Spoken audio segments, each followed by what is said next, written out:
Okay, so I just want to hit you guys with a number right up front here, because I don't think we want... The movie's good, by the way, if you're, like, trying to skip ahead and avoid any kind of mention of spoilers. No big spoilers here, but plot discussion will be a thing. So, movie's good.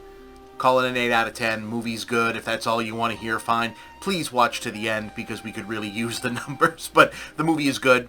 Go see it. If you're looking for your pull quote, think of it as Marvel does the boys if it were written for actual adults instead of edgelord teenagers with oppositional defiant disorder. But yeah, I want to hit you with a number because I don't think the concept of chronological time is discussed nearly enough with these long-running big franchise deals. And it really probably should have, at least as much as we discuss the much less actually tacit concept of demography or box office. If and when Avengers Secret Wars makes its scheduled release date, hence if and when, because who knows? The last time the current president was the current president, we did have an apocalypse event, which moved the movie release dates around, so who knows? Find some wood and knock on it.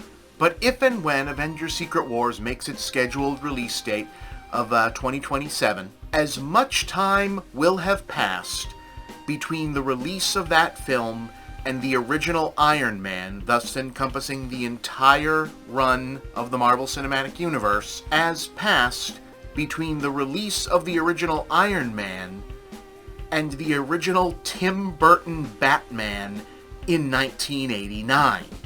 Just think about that for a minute. That is the amount of time that all of this has been going on.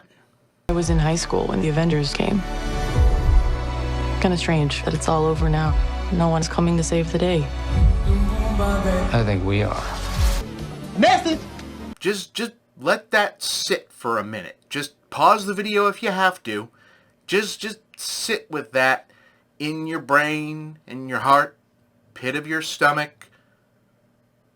Go and look at like a photograph of me, for example, at the beginning of Iron Man. Now, look at me now.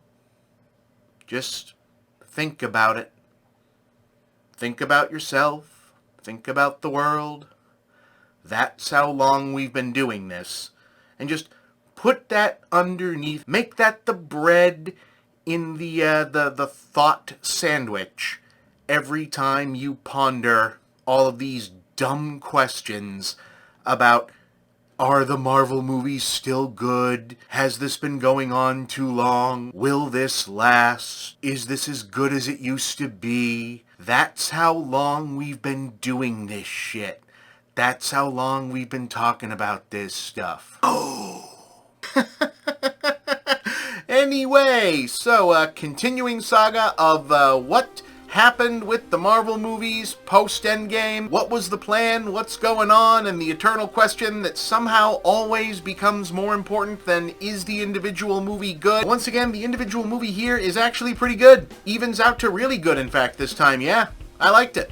But once again, as people like myself have been trying to point out to people, it's been fairly obvious that the weirdness of the post-Endgame Marvel movies was very much an intentional seeming thing. They knew right up front that no matter what they did, nothing was going to be as good post-Avengers Endgame as anything that came before, so it made sense to do different, strange, unusual stuff and just lean into it. And that's why you've had basically 2.5, about to be 3 cycles of these films about young heroes who are anti-authority. The powerful heroes are off doing their own thing, not really interacting with each other, and everyone else is just basic guys who punch and shoot and don't do much else. And that this was all meant to lean on a general audience assumption of this is different, but everyone misses the Avengers, and then get all of the Avengers back together for the last big run of stuff towards some kind of reboot reconstitution of, oh, hey, the Avengers are back, and that is, of course, where this one ends up pointing a big old neon arrow to.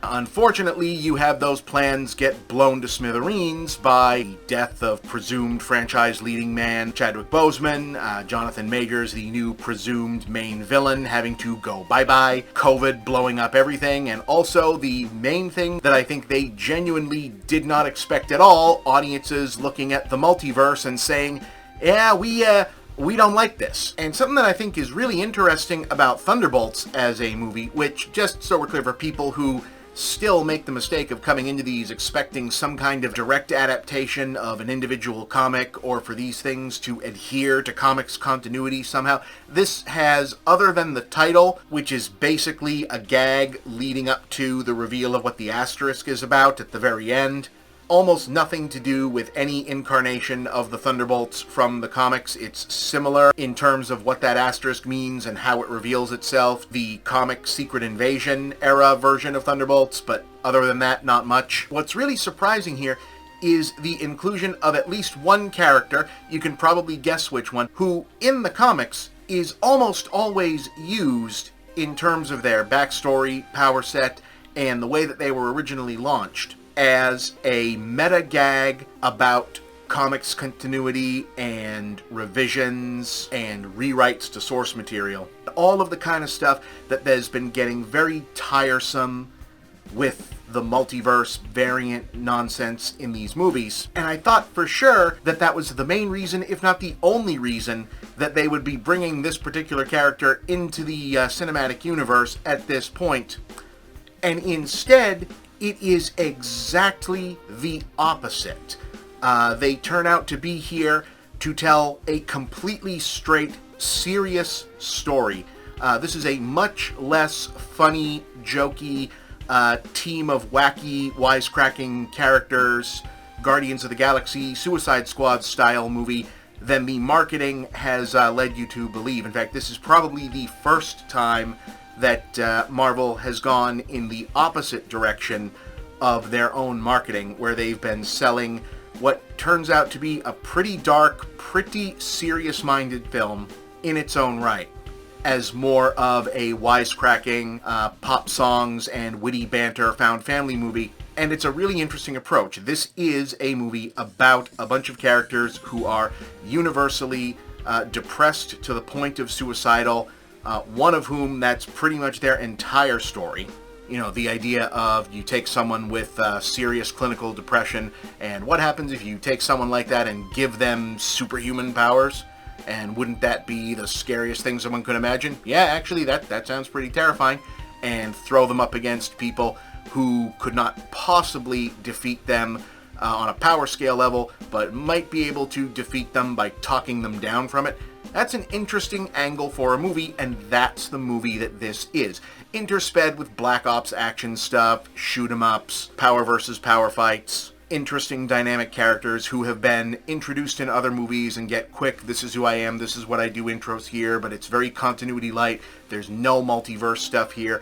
There is no, hey, you have to have done your homework and remember who this is, because they're all very easy to understand. I was very compelled by this. In particular, characters who you would expect and have in other circumstances been excuses to be punching bags or joke fodder, like Red Guardian, like John Walker, U.S. Agent, Sentry, who is a character here that's pretty much been set up and dropped by the trailers by now, who would seemingly only exist to be plot development characters or joke characters, instead get treated as deadly serious stuff, not used to advance plot stuff or mess around with meta Marvel continuity retcon stuff. My own biggest surprise walking away from this, I really thought for sure that the only reason to do Sentry in the MCU would be to set him up to use for retcons. And maybe that's what he's here for down the line, but in this one, this is, hey, what is the serious Sentry story we can tell? Like I said up front, this is pretty much doing a Marvel riff on The Boys, but if it were written for adults, as opposed to edgy teenagers with a chip on their shoulder. This is a smart Marvel movie dressed up like another jokey Marvel movie, and that surprised me. So give this one an 8 out of 10. If you're still big on Marvel movies, you are probably going to really enjoy this one, but in particular, I think if you found yourself just completely sick of, checked out of the Marvel stuff, I think you may still enjoy this one in spite of yourself. So 8 out of 10, I recommend you check it out.